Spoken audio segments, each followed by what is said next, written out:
ꯑꯗꯣꯝ ꯒꯥꯔꯤ ꯃꯆꯥ ꯗꯔꯀꯥꯔ ꯑꯣꯏꯕꯤꯕ꯭ꯔꯥ?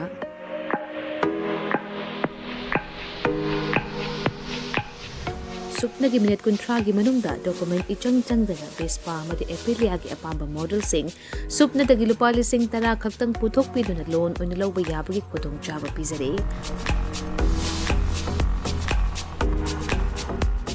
ꯑꯀꯨꯞꯄ ꯃꯔꯣꯜꯒꯤꯗꯃꯛ ꯀꯣꯟꯇꯦꯛ ꯇꯧꯕꯤꯔꯛꯎ 9089895330 ꯑꯃꯗꯤ 9615823252 ꯇꯨꯂꯁꯤ ꯃꯣꯇꯣꯔꯁ ꯄ꯭ꯔꯥꯏꯚꯦꯠ ꯂꯤꯃꯤꯇꯦꯗ ꯊꯥꯡꯃꯩꯕꯟ ꯑꯃꯗꯤ ꯁꯉꯥꯏꯄ꯭ꯔꯧ ꯈꯨꯗꯣꯡꯆꯥꯕ ꯑꯁꯤ ꯃꯥꯡꯍꯟꯕꯤꯒꯅꯨ ꯉꯁꯤꯃꯛ ꯀꯣꯟꯇꯦꯛ ꯇꯧꯕꯤꯔꯛꯎ terms and condition apply.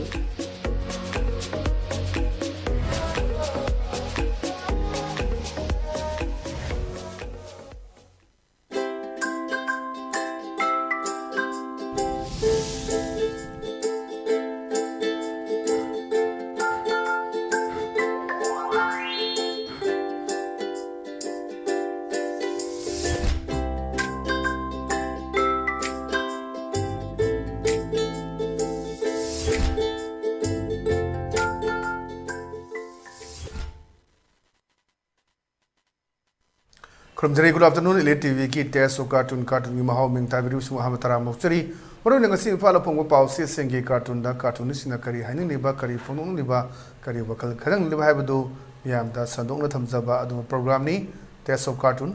mahau aham de lokat chage hak sanga express ki ontok pani da sida ontok pani da haiba cartoon su yang bio yamna phajaba cartoon ne se da khoge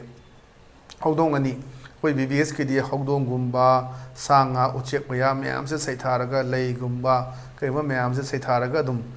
koi cartoon se ye pune top top mayam ga mana daba ma lei bane mayam ne mi gumba kaima taw kan da BBS ki na top top ma lei ada haudong ama sina haire hojik kuki sina fajaba ko ki lana ma chathari makoi na hai makoi na thariba popi mayam du maitei kharana finance tawbani makoi maming haidok pidabani na Mana hai na cookies ni am fazaba ko ki lanam chathare na alida amasina khum yaudong amasina chumbra lanbra makoina mamin khara haidok labadi miyam gi fast track kona khudakta bicha chathakrani yum kharadi lamai chak padunga loikhrani adun haisini by chance haji leriba issue side da haiba cookies singa duna finance story ba popi tha bada kana kana finance soge du haidorok taragadi adum soidana dum praja mayam si mai hogna chak pai si soina thokani haidana hana warning pi binedana kuki singna madu phongdok tana ba maitei singna phongdok akoga achoga sang sing bicha thadari ba singna phongdok tana ba haiba leibra natraga phongdora gadi kai tawage si achoba wahang am oidroni phongdora gadi haji haisini haji har sana yengma miyeng ni akogi cartoon haibisida lai do ye kanda lai do gi khutang da message pi bagi wani cartoon ne rage ekta kona no kadaba khot kadaba madu khakna de cartoon du gi marum da achoba message ma pi ba miyam da achoba message ma pi buduni madu gi da mukte ne khoina masigi test of cartoon na maming thonjara kanda cartoon sing sin pi ri ba miyam de message kai no ju khada hena elaborate tawnaga miyam thamjabani aduna hai ba sing sida taseng na khoi mitei macha sing invest to yar magadi madu afabadi oibdo mande haidana cartoonisina thambani aduna machijo achobo message amani aduna swaisida cookie singna haidoura haimna chingba tawrangadra haibiga acho wahang amsu leiba maduni manasida phummaga thameba wahang se yam phajaba wan thuk leiba cartoonina thamjage mathangda leisina khoi sana leiba ki loiredana haibaduni loiredana sita khoi marup ani ahalani se wari sanabane khabar pa na adakai haigeda internet thing bada amana haibun internet thing bada ki irang hanthari natro ana haiba adu marup amasina haire adudi matam chupa thingjan mam fatro irang sulak laktana bana amayam se ko internet thing ga irang ne minatra na haiba adu tadi internet se adum thingjela se irang se akoi gi akoi name na ba sulak laktana bana madusu yagadra yaroidra si wang hangi bani hojikta internet yauduna akoi hingbiya de internet yaudraga de akoi Bora lamjen sida sokat pagi lamjen sida maninga chelo gadori bani aduna internet sida ni tonga ba khuding magda hojik leiba mai han bagira ticket kak pigira de thabak tor mayam se internet ki khutang aktani ana mathak sida ki sei tara ki mamangda khoi internet latingi matam du oiraga madu ga changdam na ba ya mate aduna madu ki development da khena mayam lai sida duna so sida dum argument tawna bai tare mana ji internet thingbi na tro irang hanthri se ha hai bani marup amasina adu di matam zubat thingam na phatro Irang sula laktana bana madusu yagadra asingda wakan khalan mane question ma ama tori ne dune khan biyo internet se kyam tina ngasigi zamana sida ngasigi society sida ngasigi tringen sida kyam na darkar ore ge se madugi value duni aduna internet yaw da pura pungpang pangchen baga manba mong da leiba out of the world oi prithvi gi wang da leiba gi mong da khandari bise maduni adu size dani internet thingmura phabra thingdabana phabra haibsigi mayam da khallu haidana praja mayam da question ama thamane thamjage mathang da leisina khoi pona phomgi baloe haibduni baloe sida sida khoi manipur da leiriba issue sigi hauji leiriba family amagi condition du sida khoi reveal tawbani display tawbani matai manau ni nibis na sakidoni khoi khoi gena mera wakat mifam jawba du nupa sina meeting jaw sakidoni adida nupa sina haire nangna wakat mifam da aina meeting da chale soidre chara henba nacha nibi do khara thuna kowona sai sing thong bagi khot bagi mayam sele mayam gi issue sida yaw da ya da ba yaw dre da gi khoi fine thien ni haibu gumba na taga noi gi thabak tholak pada yaw hai tuan tuan ba khoi gi ke haitare wael mayam su leiri hoi lekai lekai na thok da su ya da ba aduna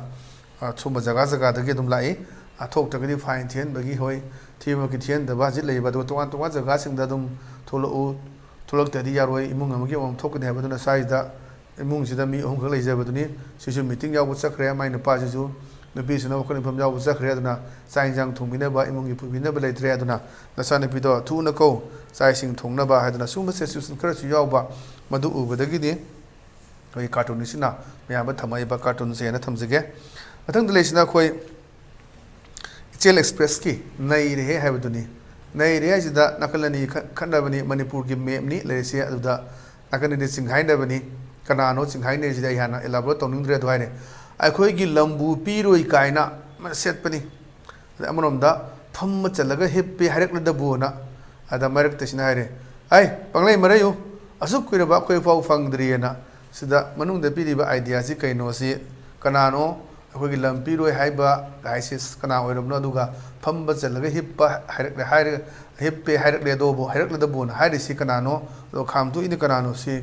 yam khangani ana madudi yam elaborate to su yare kamdoi ni kanano chingdari ni kanano haibdu yam num khangbiramani mathang da leisna khoi nalon thodang hawa do leirang do haibduni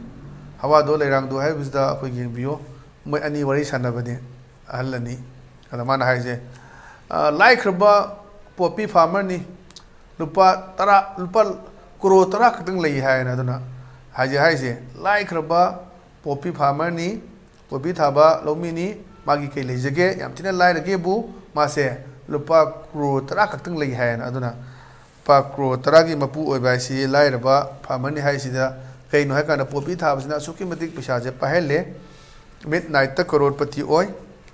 aduna ni haji mayam ama haji poppy takatana thagale ba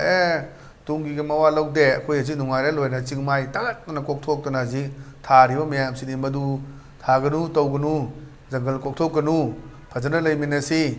forest kansi haibda madu yadadana ji lan thoisini tha manga henjile lan se aduna madu gi mayon ama karino haji chapsaba khoi kari oigida ge haba kanam tana khoi predict to sungam de kari film da lakto no hai se aduna ajigi leji film je aduna September October November aduga February bokta jaga jaga sina lokpogi matam ni hai ana sai sida lo matong da lana muka pa horakadra hai basi mayam gi speculation da leibani aduna madu yengba tabni aduna lairba madi laidaba poppy farmer ni sumna gi lapa kro tara khakta mak lei hedana yana phajwa wan tok be ka tune thamjage pathang da leisina koi people's chronicle gi ni people's chronicle gi mostly monday adana ada moje wari sana bani se da koi MLA mantri ni amagi by secretary ni see the narratives here are all written by you and I only sign it to be my write-off,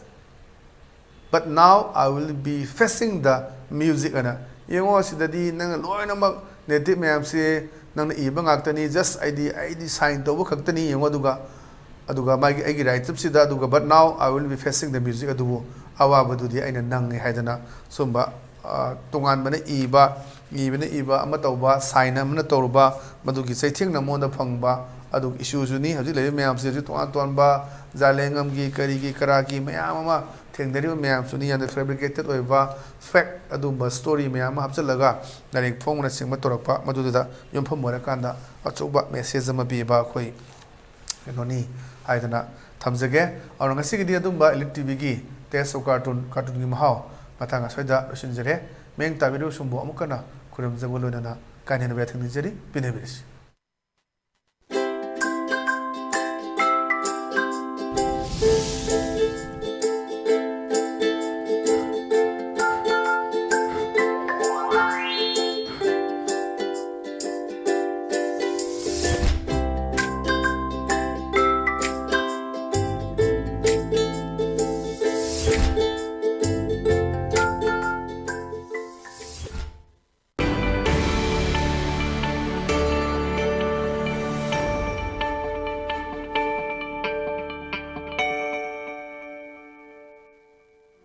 ꯑꯗꯣꯝ ꯒꯥꯔꯤ ꯃꯆꯥ ꯗꯔꯀꯥꯔ ꯑꯣꯏꯕꯤꯕ꯭ꯔꯥ?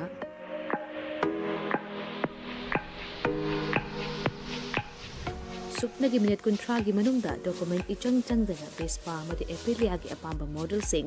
ꯁꯨꯞꯅꯗꯒꯤ ꯂꯨꯄꯥ 10,000 ꯈꯛꯇꯪ ꯄꯨꯊꯣꯛꯄꯤꯗꯨꯅ ꯂꯣꯟ ꯑꯣꯏꯅ ꯂꯧꯕ ꯌꯥꯕꯒꯤ ꯈꯨꯗꯣꯡꯆꯥꯕ ꯄꯤꯖꯔꯤ꯫ ꯑꯀꯨꯞꯄ ꯃꯔꯣꯜꯒꯤꯗꯃꯛ ꯀꯣꯟꯇꯦꯛ ꯇꯧꯕꯤꯔꯛꯎ 9089895330 ꯑꯃꯗꯤ 9615823252